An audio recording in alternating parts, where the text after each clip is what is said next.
안녕하세요. 저는 30년가량 같이 산 남편과 이혼 위기에 빠진 50대 여성입니다. 남편에게 단 한 번도 언제 죽나 모르겠다. 저런 놈이랑 왜 결혼했나 신세 한탄 한 번 해본 적 없습니다. 장난식으로라도 친구들에게 말해본 적도 없었죠. 그 정도로 남편을 신혼 때처럼 사랑하고 존중해왔습니다. 그런데 남편이 절 배신할 줄은 몰랐던 거죠. 아직도 그때 생각하면 울분이 터집니다. 저는 남편이 버릴 줄 모르고 시어머니한테도 최선을 다했습니다. 저희 남편은 조용하고 차분한 편이었지만 어머님은 달랐거든요. 정말 지옥 같은 시집살이를 시켰습니다. 하루는 저를 보고 어머님께서 얼마나 어려 보이는지 물어보는 거 있죠? 네가 봤을 때 내가 몇 살로 보이는 것 같아? 내가 요즘 나이 어린 부녀회장이랑 어울리는데 그 부녀회장이 나보고 40대처럼 보인다는 거 있지? 진짜 그러니? 어머님 정도야 충분히 40대처럼 보이죠. 어머님이 워낙 센스 있게 입고 다니시잖아요. 피부도 좋으시고요. 제가 40대였는데 시어머니가 40대처럼 보이다뇨. 말도 안 되는 소리였죠. 정말 어처구니가 없었지만 억지로 웃을 수밖에 없었습니다. 그때 당시 어머님이 딱 60대처럼 보였지만 사실대로 말씀드릴 수 없었는데요. 대체 어떤 며느리가 시어머니에게 40대가 아니라 60대처럼 보이고 어쩔 때에는 70대로 오해할 수 있겠다는 말을 할 수 있을까요? 유도리 있게 거짓말을 해야 했지만 거짓말하다 들켜서도 안 됐습니다. 그러다 아주 혼쭐이 났거든요. 뭐? 너 사실 그렇게 생각 안 하는데 어쩔 수 없이 젊어 보인다고 말하는 거지? 도대체 표정이 왜 그러니? 내가 못할 말이라도 했어? 아니요, 저는 진심으로 말씀드린 거예요. 어머님처럼 젊게 사시는 분이 어딨어요. 제가 손사래를 치며 호들갑을 떨어도 소용없었습니다. 이미 마음이 상하신 어머님께서 저에 대한 인신공격을 하셨거든요. 예, 됐다. 내가 무슨 말을 하겠니? 네 집에 얹혀 산다고 눈치 줄 때부터 알아봤다. 아침마다 싫어하는 티 팍팍 내는데 내가 숨 쉬면서 살 수 있겠어? 너랑 사는 순간부터 지옥이 따로 없다. 정말 어이가 없어서. 어머님이 획 나가버리셔서 돌아오지 않길래 제발 그 부녀회장이라는 여자랑 친하게 지내지 않았으면 했습니다. 안 그래도 어머님께서 저랑 같이 다니면 또래 같다더니 친구 같다는 말을 하고 다니는데 부녀회장을 만난 뒤로 자화자찬이 더 심해졌습니다. 어느 날 갑자기 자기가 저보다 더 어려 보이는 것 같다는 소리를 하더군요. 어머님만 자존심 있나요? 그 말을 듣는 순간 제가 그렇게 늙어 보이나 마음이 상했습니다. 그 뒤로 제가 기초 화장품을 바꾸고 친구들이 좋다는 브랜드로 색조 화장품도 바꾸었는데요. 그런데 어머님이 그 모습을 쭉 지켜보고 있다 말씀하시더라고요. 너 요즘 따라 화장품 바꾸고 집에서도 예쁘게 꾸미고 다니더라. 나 견제하는 거니? 하긴 결혼했다고 너무 퍼질러 있는 게 심각했어. 그러니 우리 아들도 너랑 잠자리는 안 갖는 거 아니겠니? 어머님, 그게 무슨 말씀이세요? 아무리 며느리라도 그렇지 막말이 점점 심해지시는 거 아니에요? 세상에, 막말이라니? 너 그동안 내가 한 말이 막말이라고 느꼈던 거니? 그렇게 안 봤는데 아주 근본 없는 년이네. 네 친정엄마가 그렇게 가르치디? 여기서 저희 엄마 이야기가 왜 나오는데요? 어머님이야말로 가정교육을 어떻게 받으신 거예요? 저도 귀한 딸이라고요. 생각하고 말씀해 주세요. 아유, 썩을 년. 끝까지 따박따박 말대꾸 하는 것 봐. 내가 어떻게 저런 년을 집안에 들여서 이런 고생을 하고 있을까? 아이고, 인생아. 제 목소리가 커지니까 욕을 중얼거리시면서 자리를 피하셨습니다. 말싸움으로 이길 자신이 없으셨던 거죠. 대신 제가 한 말을 그대로 남편에게 말하였습니다. 시어머니께서 말씀하신 건 이야기도 안 하고 제가 뭐라고 한 것만 잃으셨더라고요. 퇴근하고 돌아온 남편 말을 듣는 순간 열이 받고 말았습니다. 당신 왜 우리 엄마한테 그런 식으로 말해? 아무리 시집살이가 힘들어도 그렇지. 예의 없게 굴면 안 되지. 예의 없게라니? 마음 같아서는 확 쏘아붙이고 싶었는데 참은 거야. 어머니가 나한테 뭐라 한 줄 알아? 나보고 근본 없는 년이래. 친정엄마가 그렇게 가르쳤냐고 따지더라. 엄마가 괜히 그랬겠어? 당신이 갑자기 버릇없게 구니까 그렇지. 아무리 스트레스 받아도 괜히 엄마한테 성질 부리지 마. 난 갑자기 성질 부린 적 없다니까? 어머님께서 나보고 그만해. 나 피곤해. 일하고 오자마자 엄마한테 시달리고 또 당신한테 시달리고 싶지 않아. 남편은 제 말을 다 들어보지도 않고 욕실로 획 들어가 버렸습니다. 자기 낳아준 엄마라고 꼬지른 건 다 들어놓고 제 말은 듣지도 않다니. 정말 남편이 밉고 짜증났지만 그 다음날 남편이 비싼 향수를 하나 사왔길래 전부 풀렸죠.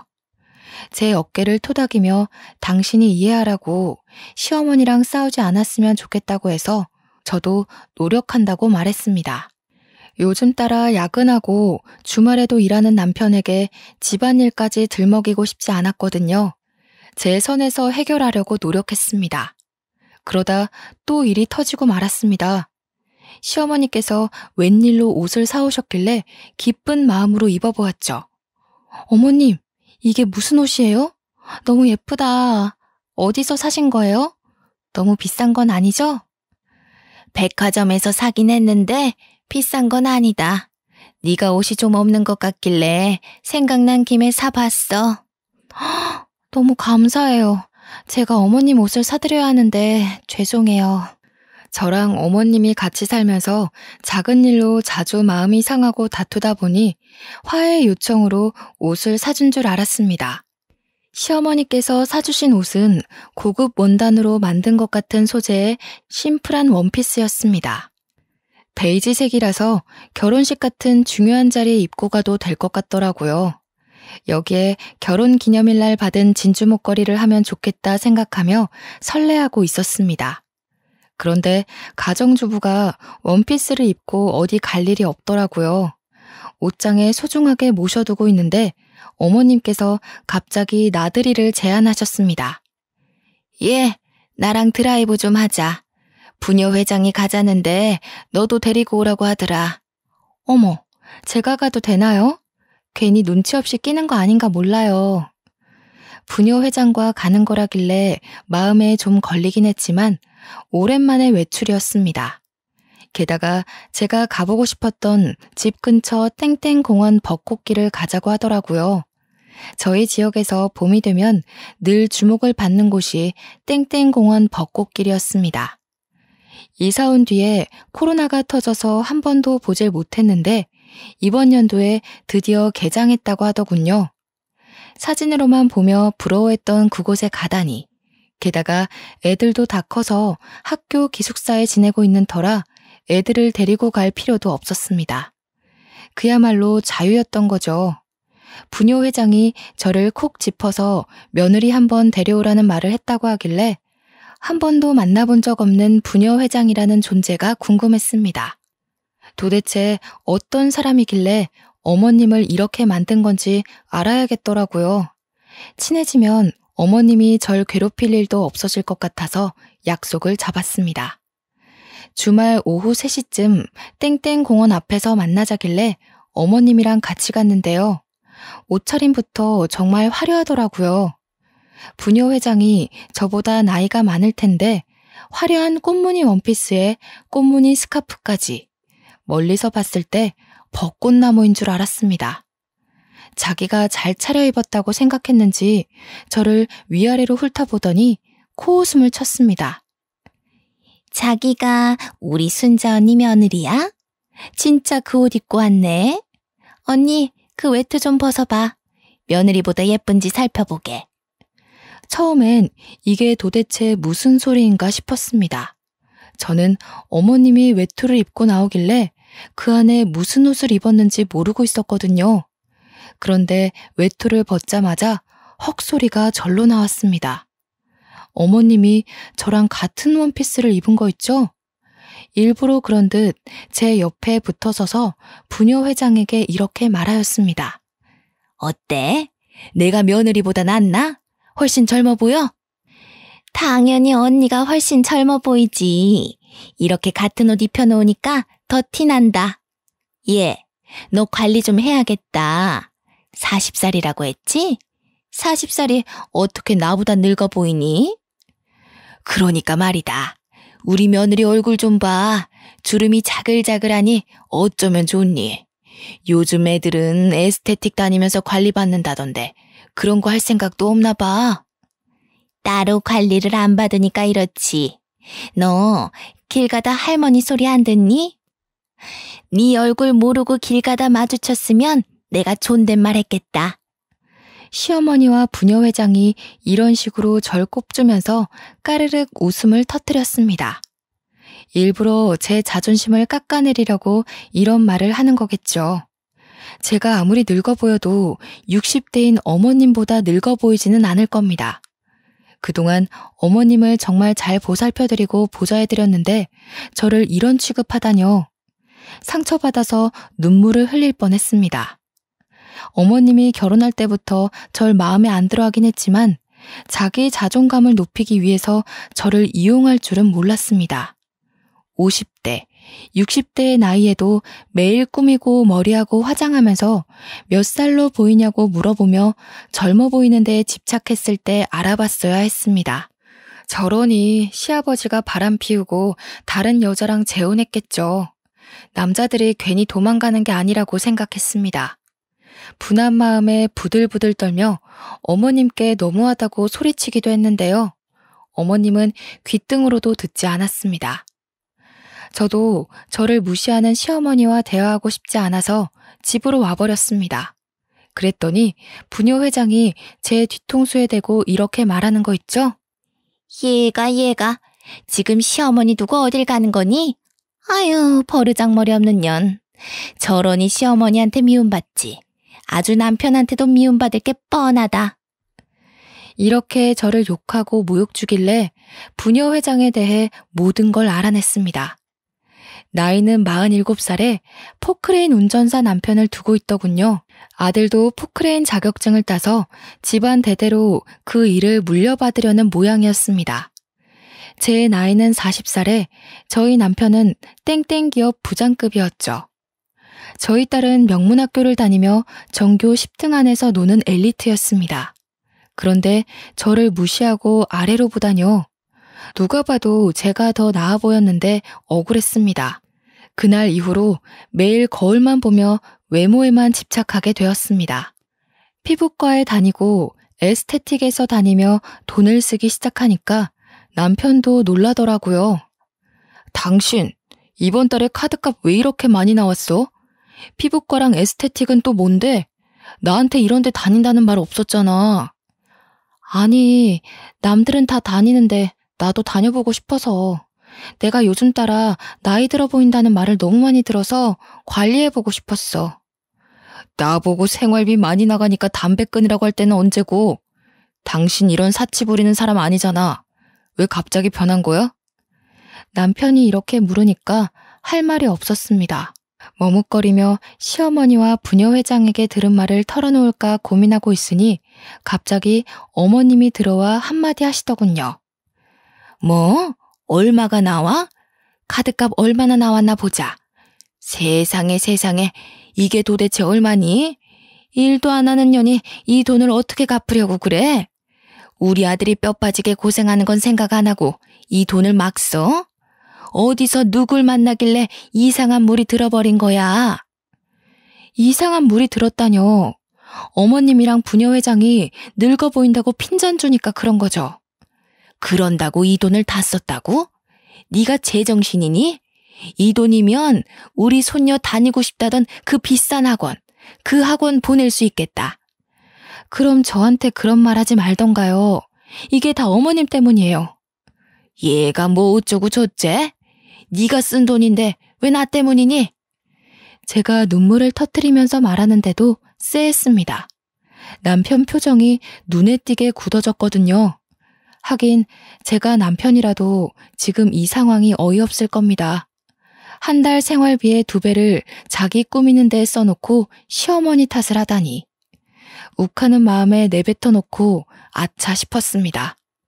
다른 방법으로 남편에게 말해서 이 갈등을 풀어갔어야 했는데 그러지 못했죠. 남편이 저에게 매우 실망했다며 신용카드를 내놓으라고 했습니다. 당신 수상해.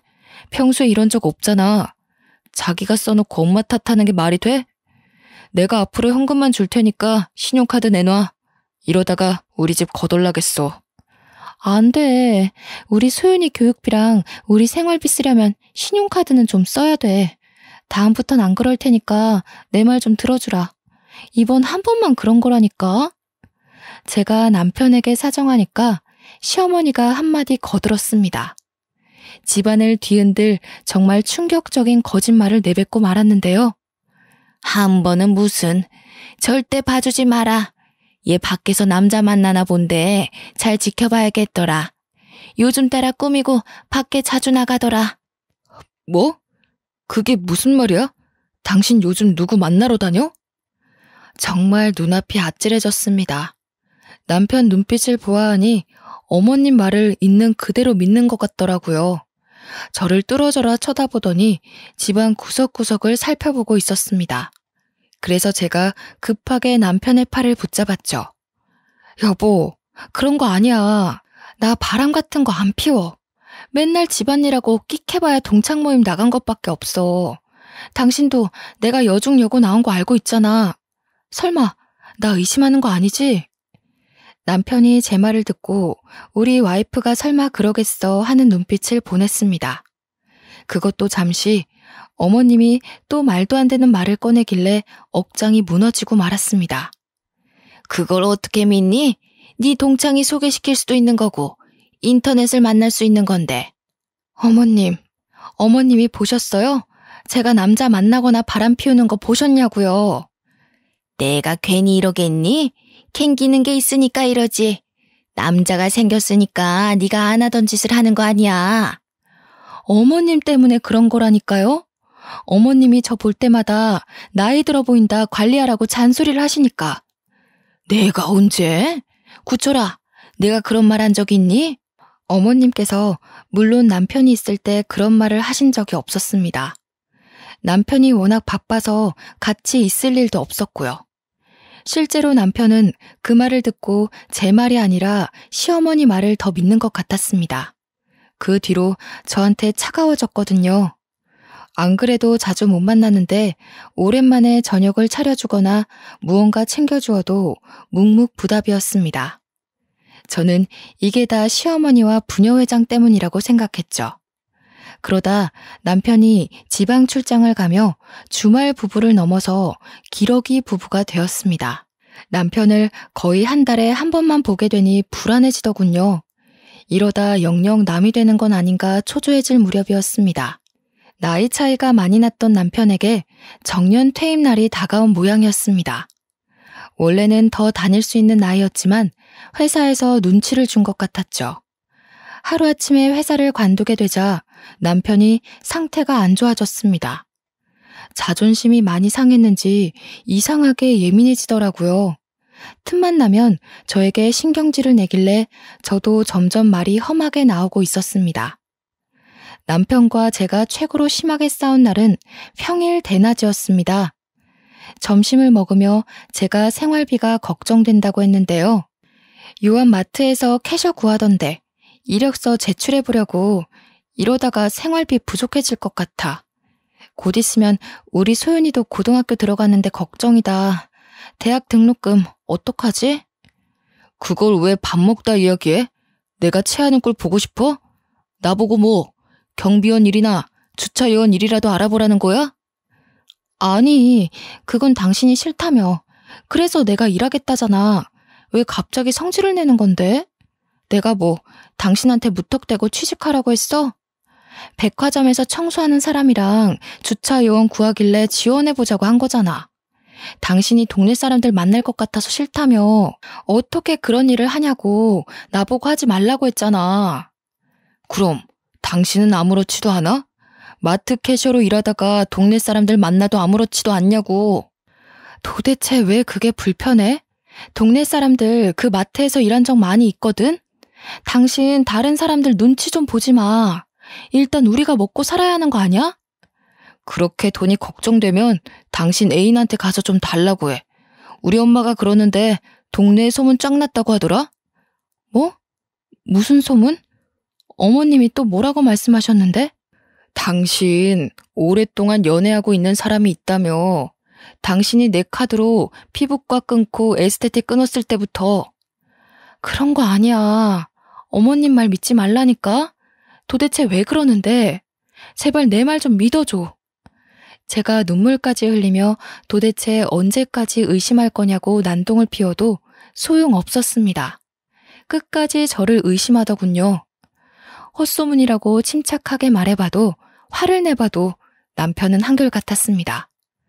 아무래도 갑자기 회사를 그만두게 된 후로 집안 가장이 돈을 못 벌어온다는 콤플렉스가 생기면서 저를 철저하게 의심하는 것 같았습니다. 아마도 제가 남편을 버리고 애인에게 갈 거라는 생각이라도 하는 모양이었죠.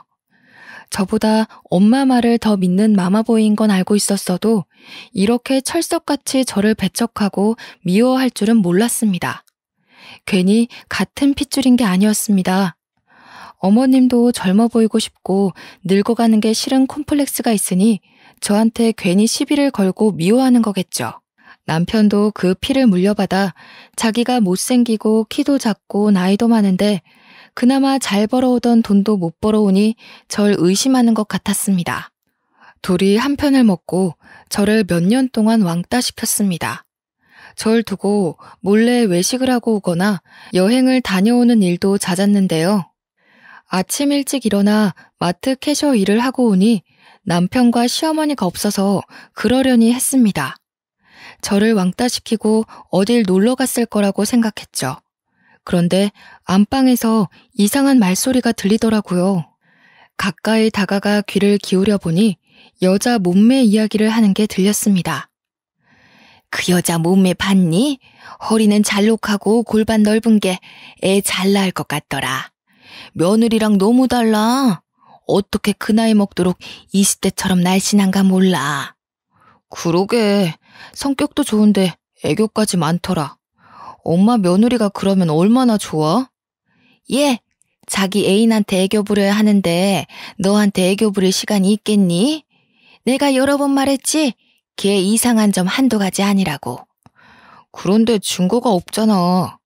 엄마 말대로 수상해 보이는데 일하러 간다길래 따라가 봐도 진짜 마트 캐셔일만 하고 있던데?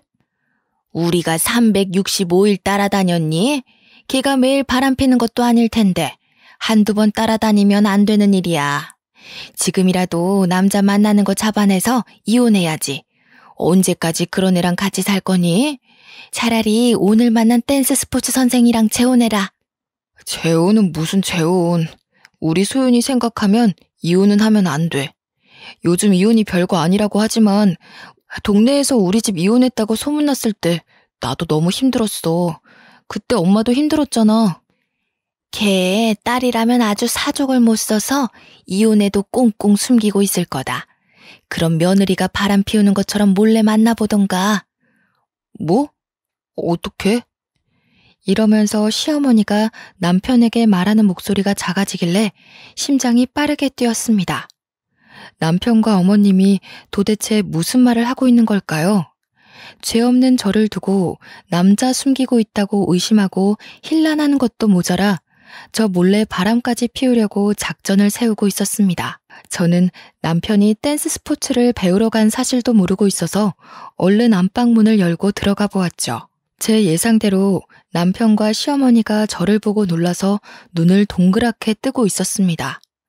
아유, 깜짝아. 얘가 왔으면 기척이라도 낼 것이지 왜 말도 없이 문을 열어? 어머니, 방금 무슨 말씀하시는 거예요? 댄스 스포츠가 뭐요?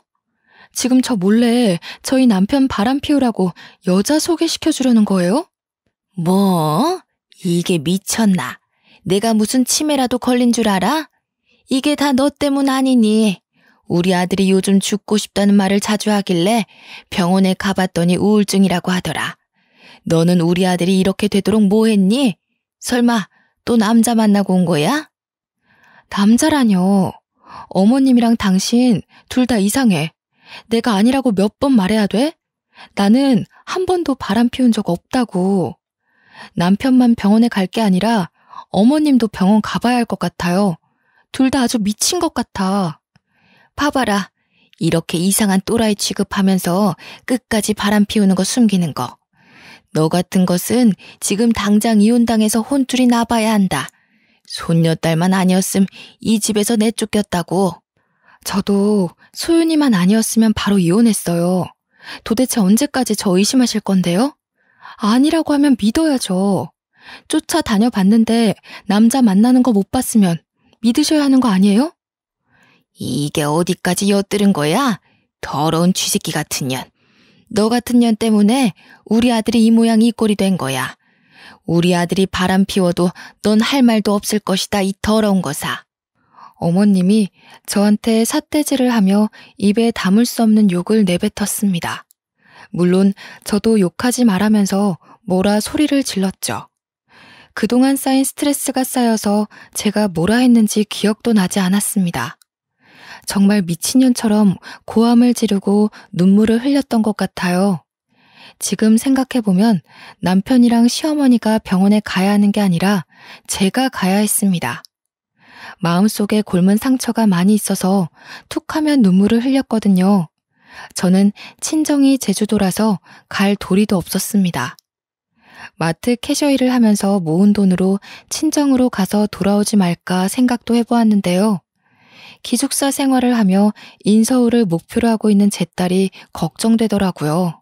제가 획 가버려서 이혼이라도 당하면 제 딸 소윤이가 마음이 심란해져서 입시도 망치고 앞길을 막을까 걱정이 되었습니다. 어떻게 얻은 귀한 딸인데 제가 아이를 가지기 힘든 몸이라 시험관 시술을 통해 늦은 나이에 가진 아이였습니다. 계속 아이가 유산되는 것도 남편이 나이가 있는 것도 한몫했는데 시어머니가 계속 저만 탓했던 것도 생각이 났습니다. 남편은 그래도 연애했을 때 기억도 남아있고 제가 유산했을 때 정말 잘해주어서 미운 정이라도 남아있는데 시어머니는 정말 미워할 수밖에 없는 존재였죠. 이렇게 며느리를 헐뜯고 미워할 거면 혼자 사시지. 혼자 살기 싫고 끝까지 아들 끌어안고 살 거면 결혼을 시키지 말지 하는 마음이 굳세게 느껴졌습니다. 하지만 이미 결혼한 거 어쩌나요? 우울증에 걸렸다는 남편이 너무 걱정돼서 남편이랑 다시 병원을 찾아가 보았습니다. 처음에는 남편만 상담실에 들어가서 이야기를 나누더니 의사 선생님께서 저보고 들어오라는 말을 하였습니다.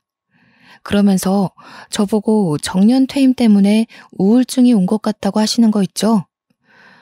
구철 씨가 원하는 정년 퇴임 날짜가 있었는데 회사에서 갑자기 권고사직을 요구하는 바람에 그 상처가 컸나 봅니다. 완벽주의적인 성격이 있으셔서 자기가 사회적인 역할을 제대로 못한다는 것에 큰 타격을 받으신 것 같으세요. 자격지심에서 불신이 오신 것 같으니 많은 대화가 필요하신 것 같습니다. 집에만 있지 마시고 두 분이서 같이 새로운 취미를 가져보세요. 불신이라니. 그 말을 듣는 순간 남편이 의사한테도 제가 바람을 폈다느니 별의 별말을 다 말했을 것 같다는 예감이 들었습니다. 남편이 끝까지 저를 믿지 못하는데 취미는 무슨 취미인가요? 동사무소에서 시큰둥하게 상담실을 나와서 병원을 나서니 남편이 저를 따라오며 물었습니다. 당신은 내가 아프다는데 반응이 왜 그래? 왜 아무 말도 없어? 병원에서도 내가 바람 피우는 것 같다고 말했어? 지금 그 말이 왜 나와? 의사가 하는 말 못 들었어? 내가 아프대. 당신 때문에 아프다고. 그게 왜 나 때문이야. 당신이 아픈 건 당신 핏줄 때문이야. 당신 어머니 때문이라고. 당신 어머니 콤플렉스 덩어리인 거 알고 있어? 20살이나 어린 나보고 자기보다 늙어 보인대. 끊임없이 나랑 비교하고 헐뜯고 욕하고 정말 미쳐버리겠다고. 뭐? 우리 엄마가 언제 그랬어? 당신 정말 이상하다. 왜 우리 엄마를 그런 식으로 만들어? 그리고 핏줄이라니. 우리 집안 자체가 이상하다는 거야? 당신 정신이 어떻게 된 거 아냐? 그래, 끝까지 당신 엄마 편만 들을 거면 마음대로 해. 당신 마음대로 나 의심하고 당신 마음대로 바람 피우라고. 댄스 스포츠인가 뭔가 하는 그년하고 만나든가 네 멋대로 하라고. 저는 그날부터 남편을 포기하기로 마음먹었습니다. 제가 대화하려고 노력하고 해명하려고 애쓰면 뭐하나요? 하나도 믿지 못하고 끝까지 저를 욕하고 손가락질하는데 질려버리고 말았습니다. 이참에 파트타임으로 일하던 마트 캐셔일을 늘려서 일주일에 한 번씩만 쉬고 정신없이 일해보려고 했습니다. 마침 마트 캐셔 직원이 여러 명 관두는 바람에 다른 시간대도 일해달라는 부탁을 받은 참이었거든요. 집안일은 머릿속에서 지우고 우리 딸을 위한 목돈을 모아둘 작정이었습니다. 그렇게 의도적으로 남편에게 외면하고 있었는데요. 2개월 정도 지날 무렵 캐셔 일을 하고 돌아와서 집안일에 손을 대기 시작했습니다. 밀린 빨래를 모아 하려는데 남편 와이셔츠가 웬일로 나와 있더라고요. 이제 남편이 와이셔츠 입을 일이 없을 텐데 이상한 생각이 들어서 얼른 들어올려 이곳저곳을 살펴봤습니다. 옷깃 근처에 빨간색 립스틱이 묻어있는 것도 모자라 옷에서 여자 향수 냄새가 나더군요. 그때 이성을 잃고 남편에게 전화해 바로 집으로 돌아오라고 했습니다. 남편이 어디에 있었는지 몰라도 신경질을 부리며 들어오더군요. 내가 어디 있을지 알고 네 멋대로 들어오래. 내가 당신 아들이야? 당신 이건 뭐야? 이 와이셔츠 뭐냐고. 여기 묻어있는 립스틱이랑 향수 냄새 뭔지 설명해봐. 나 댄스 스포츠 교실 다니는 거 알고 있잖아. 파트너가 여자니까 립스틱도 묻고 향수 냄새도 좀 묻을 수 있지. 갑자기 왜 나한테 지랄이야? 괜히 일 힘들어서 짜증 부리는 거지? 뭐? 지랄? 당신 말이 점점 험해진다? 나하고 갈 때까지 가려고? 바람 피우는 건 당신이면서 나 의심하려고 그러니까 그렇지. 당신 오늘도 남자 만나니까 좋았어? 왜? 그 새끼가 잘해주디? 당신 정신과 똑바로 다녀. 우울증만 있는 게 아니라 의처증도 있는 것 같으니까. 제가 입술을 부르르 떨며 윽박질러도 남편은 끄덕도 안 했습니다. 오히려 제 말을 비웃더니 집안일이나 하라고 제 머리를 손가락으로 꾹 누르는 거 있죠? 정신 차려 이 여팻네야. 여자가 집안일도 제대로 못하면서 남편 의심하는 게 말이 돼? 옛날 같았으면 바로 곤장 맞고 뒤졌어. 당신 같은 여자 제명 살지도 못했다고. 도대체 나한테 왜 그래? 왜 날이 갈수록 미친 것 같냐고. 옛날에는 아니랬잖아. 나 유산했을 때 같이 울어주고 안아주고 그랬잖아. 그때는 당신이 바람 피울 여자인 거 모르고 있었으니까 그랬지. 배신은 당신 먼저 했어. 변한 건 당신이라고. 아무래도 정신과 약 때문에 그럴까요? 남편이 이성적으로 생각하지 못하고 시어머니 말을 아예 맹신하는 것 같았습니다. 제가 남편을 무시하고 마트 캐셔 일만 한 것도 문제였죠. 날이 갈수록 비정상인과 사는 기분이 들어서 진짜로 다 관두고 제주도로 가려고 했습니다. 그런데 오랜만에 제 딸한테 전화가 왔더라고요. 제가 안부를 묻기도 전에 학교 분위기가 안 좋아서 무섭다며 저에게 보고 싶다는 말을 하였습니다. 엄마, 나 무서워. 요즘 질 안 좋은 애들이 이혼했다는 친구 왕따 시키는데 어떻게 해야 할지 모르겠어. 나랑 친한 애인데 나도 왕따 당할까봐 무서운데 어쩌면 좋지? 딸이 눈물을 흘리며 선생님께 말해야 되냐고 묻고 있었습니다. 기숙사 생활을 해서 안 그래도 친구들 관계에 민감한데 제일 친한 친구가 최근에 부모님이 이혼을 했다고 따돌림을 당하고 있다는 것이었습니다. 그 말을 듣는 순간 정신이 번쩍 들었죠.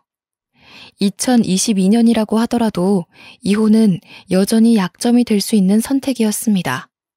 저는 물론 딸에게도 약점이 될 수 있다는 생각에 이혼 이야기는 차마 못 꺼냈죠.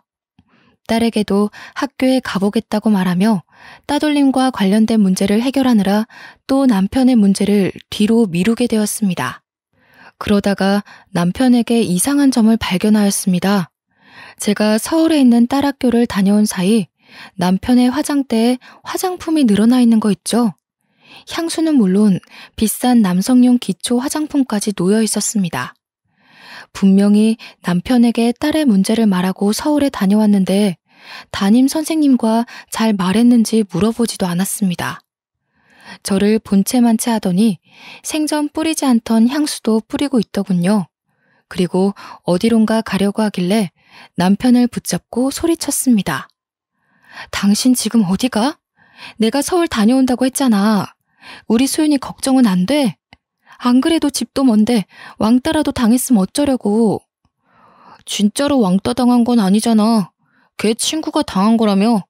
왜 이렇게 호들갑이야? 소윤이가 당한 것도 아닌데 서울까지 간 건 오바라고. 요즘 애들 순식간에 왕따 당하는 거 몰라?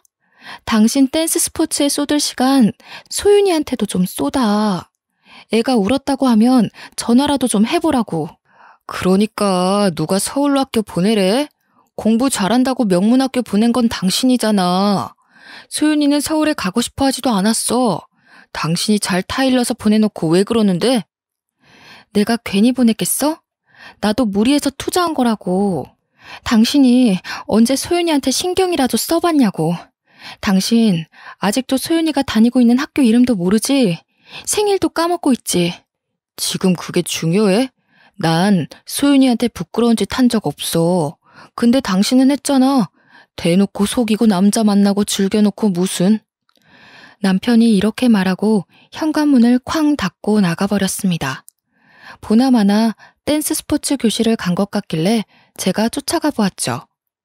여자를 만나서 데이트하거나 여자 집에 들어갈 줄 알았는데 제 예상과는 다르게 댄스 스포츠 교실로 들어가 수업을 듣고 있었습니다.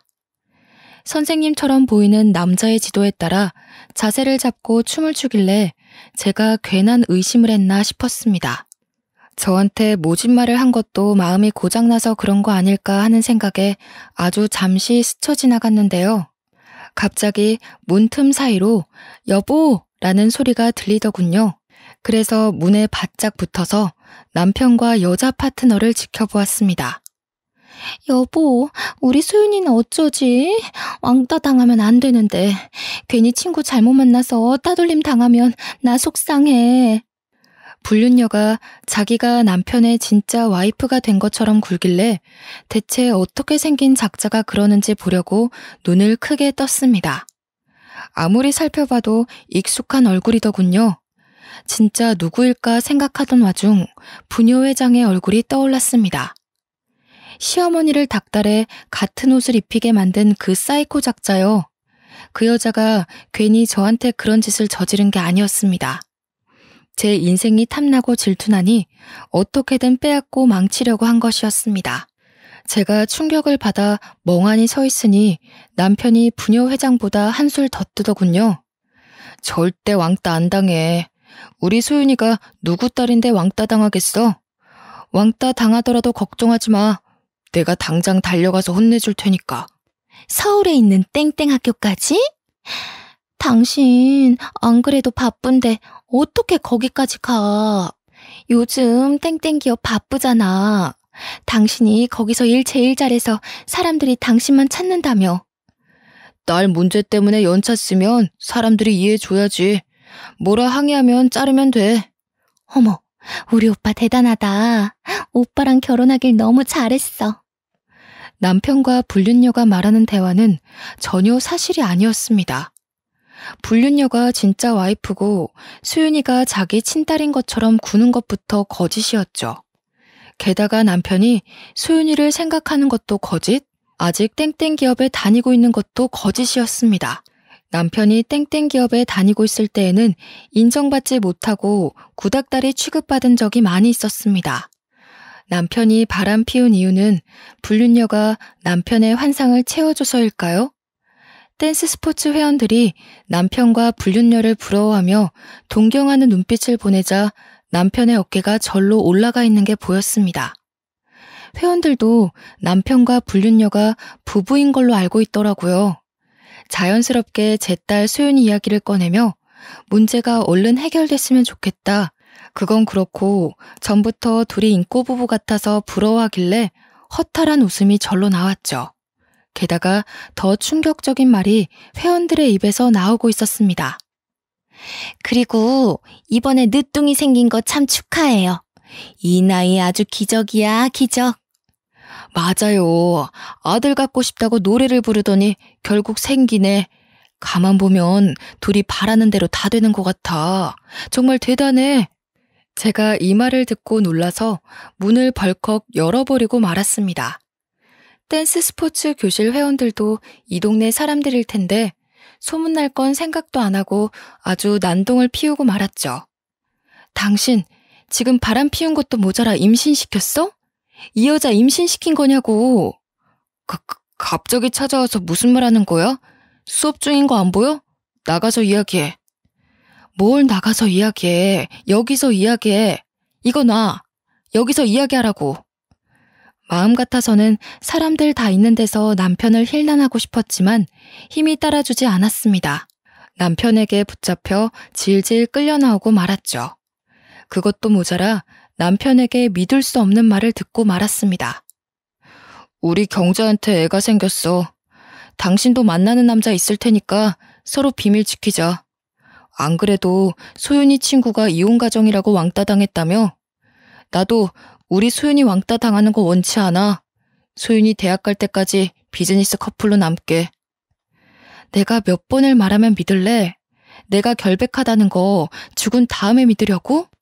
난 결백해. 내 이름 걸고 우리 엄마 이름 걸고 우리 소윤이 이름 걸고 단 한 번도 바람 피운 적 없다고. 당신 나중에 후회하지 말고 지금이라도 무릎 꿇고 싹싹 빌어. 빌긴 뭘 빌어? 내가 미쳤다고 배신자 앞에서 무릎 꿇을 것 같아? 나한테 바람 피울 구실 준 건 당신이야. 당신 이러는 거 점점 심해지는 것 같아. 약 제대로 먹고 있어? 병원 다니고 있는 거 맞는 거야? 이 여편네가 이제는 날 정신병자 취급하고 있네? 야, 너야말로 정신 차려. 남자라면 아주 사족을 못 쓰는 년 주제. 그 말을 듣는 순간 머릿속이 새하얘졌습니다. 눈물이 와르르 쏟아지면서 다리에 힘이 풀리더군요. 제가 풀썩 주저앉았는데도 남편이 미친년, 나쁜 년, 안 되려고 연기하네라며 상스러운 욕을 하길래 제가 이혼하자고 소리쳤습니다. 남편이 조용히 하라고 동네 창피하다고 하길래 교실 안으로 달려들어갔죠.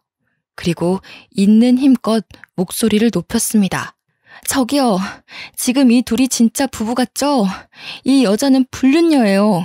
정신 아픈 우리 남편 갖고 놀다가 내 자리 뺏으려는 불륜녀라고요. 지금 이 여자가 당신들한테 말한 거 다 거짓이에요. 허세라고요.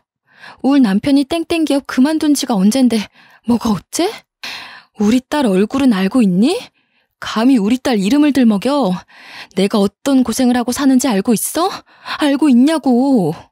제가 불륜녀 머리채를 붙잡고 난리를 치니까 남편이 저를 떼어내려고 했습니다. 초인적인 힘을 발휘해 불륜녀에게서 안 떨어지려고 하니까 남편이 욕을 하더군요. 그래서 확 불륜녀 머리채를 놔버렸습니다. 불륜녀는 당연히 엉덩방아를 찌으며 눈물을 흘리더라고요. 저는 불륜녀가 생쇼를 하며 눈물을 흘리던 말던 남편 뺨을 후려쳤습니다. 거기서 끝내지 않고 경찰을 불러 이 두 놈이 가족을 버리고 붙어먹더니 임신까지 했다고 일러 바쳤습니다. 경찰은 이걸 어떻게 해야 하나 난감해하는데 불륜녀가 시치미를 떼더라고요. 애는 무슨 애요? 저희는 그냥 수업 같이 듣는 사람인데 갑자기 찾아와서 제 머리채를 잡아 뜯었어요. 그냥 미친년 같다고요. 아, 그래? 그럼 이 회원들이 들은 말은 뭐지? 경찰 아저씨, 회원들한테 물어봐요. 이 여자 배 쓰다듬으면서 뭔 말했는지. 그걸 왜 물어봐요? 그런 건 물어보지 마세요. 친하지도 않은 사람들인데 왜? 그러면 물어보지 말고 바로 병원 가보자. 그렇게 당당하면 지금 산부인과 가서 사진 찍어보자고. 네 뱃속에 애가 있는지 없는지 살펴보자니까. 이 미친년이 왜 그래? 이거 안 나? 미친년은 너지. 우리 시어머니 콤플렉스 살살 긁어대면서 나 질투하게 만든 년이 누군데 그러지? 내가 그렇게 부러웠어? 부러우면 이래도 돼? 내 인생 망쳐도 되냐고. 제가 불륜녀 팔을 세게 잡아당기며 광분하니까 경찰들이 뜯어 말렸습니다. 이런 건 경찰 소관이 아니라서 이혼 소송하고 위자료를 요구해보라는 거 있죠. 정말 억울했지만 경찰들이 하라는 대로 해야죠. 어쩌겠어요. 경찰들이 각자 집으로 데려다 주겠다고 하길래 그 자리가 파토나고 말았습니다. 그 뒤로 동네에 남편이 바람 피우는 게 소문났지만 남편의 뻔뻔함은 사라지지 않았습니다. 불륜녀와 함께 아예 다른 지방으로 이사가서 집에도 찾아오지 않았죠. 저는 제 딸 소윤이가 대학에 입학할 때까지 참았습니다. 안 그래도 소윤이가 해외 대학으로 목표를 바꿔서 제가 이혼해도 괜찮을 거라고 생각했거든요. 실제로 제 딸이 영국에 있는 임페리얼 칼리지라는 대학에 입학하게 되었습니다.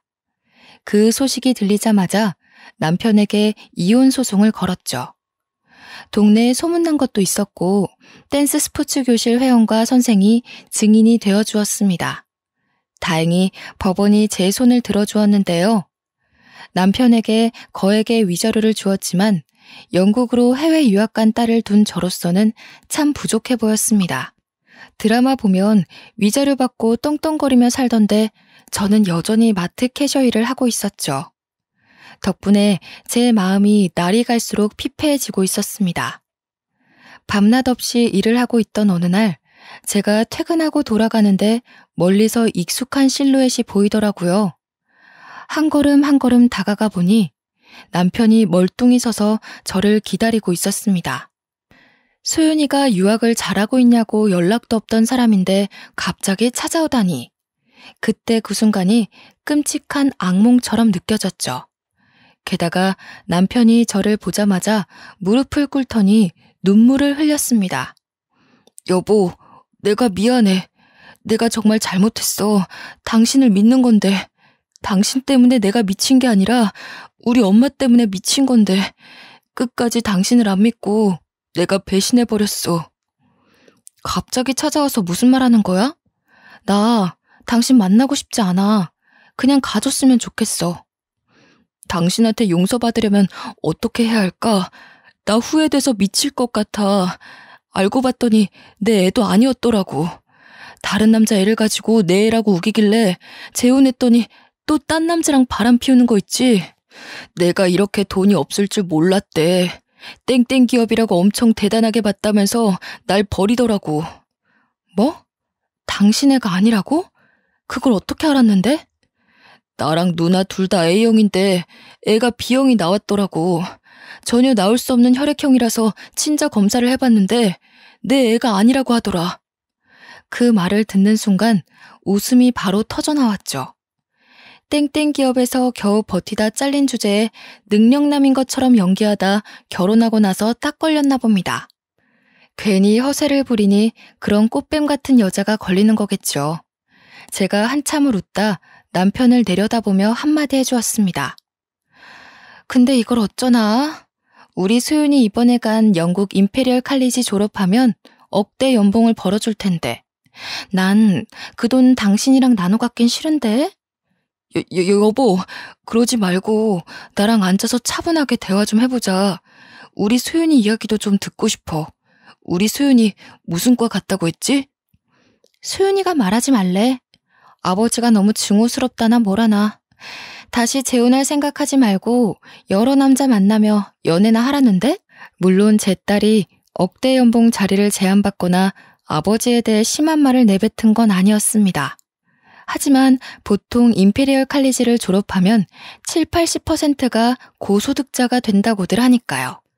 게다가 소윤이가 재혼하지 말고 연애 많이 해봤으면 좋겠다는 말을 했습니다. 100% 거짓은 아닌 셈이죠. 제가 이리 말하니까 남편이 애가 탔나 봅니다. 안절부절 못하면서 제 손까지 잡더라고요. 그래서 획 뿌리치고 집으로 들어가 버렸습니다. 물론 실제로 제 딸이 성공해서 남편에게 복수하고 싶다는 생각은 했습니다. 신께서 이 소망을 들어주셨는지 제 딸이 졸업할 무렵 좋은 취업 자리가 들어왔습니다. 딸과 영상통화하며 그 소식을 전해 들었는데 대학도 안 나온 제가 이해할 수 없는 어려운 영어가 섞여 있어서 설명은 잘 못 드리겠네요. 경영을 공부한 제 딸에게 딱 알맞은 일자리라는 것만 알고 있었습니다. 게다가 제가 소망했던 억대 연봉 자리라서 그 금액만 기억에 남아 있습니다. 그 소식을 시어머니와 남편에게 알려주며 액땜을 하니 집안에 좋은 소식만 들려오고 있다는 참교육을 해주었습니다. 한동안 연락이 없던 어머님도 군침을 삼키며 빌빌거릴 정도의 금액이었죠. 어머님과 남편 둘 다 제 집으로 찾아와 문을 두들기길래 제가 한마디 했습니다. 집까지는 왜 찾아오셨어요? 이럴 시간에 우리 딸 맛있는 거 사줄 돈이나 보내세요. 혹시 몰라요? 우리 소윤이 마음이 풀려서 몇 달러라도 줄지? 얘야, 왜 말을 그렇게 하니? 나는 너랑 잘 지내고 싶어서 온 거야. 소윤이가 결혼할 때 아빠 자리가 없으면 남편 쪽 집안에서 뭐라 하겠니? 우리 소윤이 생각해서 다시 합치자. 우리가 너 달달 볶거나 의심할 일은 없을 거다. 글쎄요. 오히려 이런 아버지와 할머니가 있다고 하면 장가 오려던 남자도 도망갈 것 같은데요. 소윤이가 외국 남자랑 결혼하면 어쩌려고 그래요. 집안 망신도 모자라 나라 망신 시키지 말고 더 이상 찾아오지 마세요. 시어머니가 끝까지 제게 매달리며 다시 생각해보라고 하길래 소금을 뿌렸습니다. 남편은 소금을 맞으면서도 끝까지 실실 웃으며 저한테 매달리더라고요. 여보, 왜 그래? 나 정신과 다니고 있는 거 알고 있잖아. 그때는 내가 미쳐서 그랬고 나 치료받아서 그럴 일 없어. 신혼 때처럼 당신 사랑해주고 아껴줄 수 있다고. 아껴주긴 개뿔. 내가 아니라 소윤이 돈을 아껴주겠지. 제가 말하려는 남편 얼굴에 소금을 던지니까 입속에 와르르 소금이 들어가더군요. 소금을 마신 남편이 캑캑거리고 있길래 시어머니 얼굴에도 소금을 쏟아부었습니다. 어머님은 당연히 소금을 물대포처럼 맞았다가 눈에 소금이 들어갔는지 눈물을 흘리시더라고요. 제가 그 모습을 보고 손가락질하며 비웃었습니다. 아까는 간신배처럼 잘 쪼개더만 끝까지 웃고 있어야지. 얼른 웃어. 바보같이 제 말을 듣고 어머님과 남편이 웃고 있더군요. 제가 그 모습을 사진으로 찍어두고 어머님과 남편에게 연락이 올 때마다 그 사진을 보내두고 있습니다. 저한테 굴욕을 당한 어머님과 남편은 이제 연락도 안 하고 잠적한 상태인데요. 이러다 돈이 궁하면 저한테 와서 빌빌거리겠죠. 그럴 때 어떤 방법으로 복수해줄까 고민하고 있습니다. 여러분이라면 어떤 복수를 할 것 같으신가요? 좋은 방법이 있으시면 추천 부탁드립니다. 지금까지 제 사연 들어주셔서 감사합니다.